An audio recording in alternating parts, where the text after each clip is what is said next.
i7 ગુજરાતનો અવાજ। નમસ્કાર દર્શક મિત્રો, i7 ન્યૂઝ ગુજરાતીની સાથે હું છું આપની સાથે પાયલ બામભણિયા। તો જોઈએ આજના મહત્વના સમાચાર। સિંગવડ તાલુકાના મુનાવાણી ગામે અચાનક ઘરમાં ભીષણ આગ, પશુઓને ઘરવખરી બળીને ખાક, તંત્ર પાસે વળતરની માંગ। સિંગવડ તાલુકાના મુનાવાડી ગામે એક હૃદયદ્રાવક ઘટના સામે આવી છે।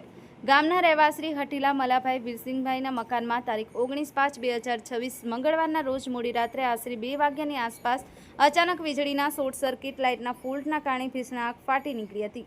આ દુર્ઘટનામાં આખો પરિવાર આબાદ બચી ગયો હતો, પરંતુ ઘરવખરી અને પશુધન સંપૂર્ણપણે બળી અને ખાક થઈ ગયા છે। પશુઓ જીવતા ભૂંજાયા। આગ એટલી ભયાનક હતી કે પશુઓને બચાવવાનો મોકો પણ ન મળ્યો।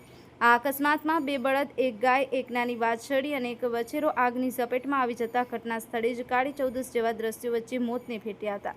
ઘરમાં રાખેલા સોના ચાંદીના દાગીના, રોકડ રકમ, ચાંદલાની નોટો, રૂપિયા તેમજ ઘરના અગત્યના તમામ કાગળો અને દસ્તાવેજો બળીને રાખ થઈ ગયા છે।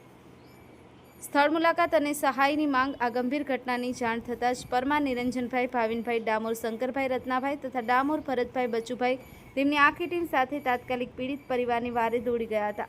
આ ગરીબ પરિવાર પર આવી પડેલી આ ફાટવા જેવી આફતના સમયે ગામના લોકો અને આગેવાનો દ્વારા સરકારશ્રીને નમ્ર રજૂઆત કરવામાં આવી છે કે વહીવટી તંત્ર દ્વારા તાત્કાલિક ધોરણે સર્વે કરી આ પરિવારને યોગ્ય અને વહેલામાં વહેલી તકે આર્થિક વળતર ચૂકવવામાં આવે, જેથી તેઓના આ મુશ્કેલીના સમયમાંથી બહાર આવી શકે। નિલેશ વસિયાની સાથે કલ્પેશભાઈ, સિંગવડ, i7 ન્યૂઝ ગુજરાતી, દાહોદ।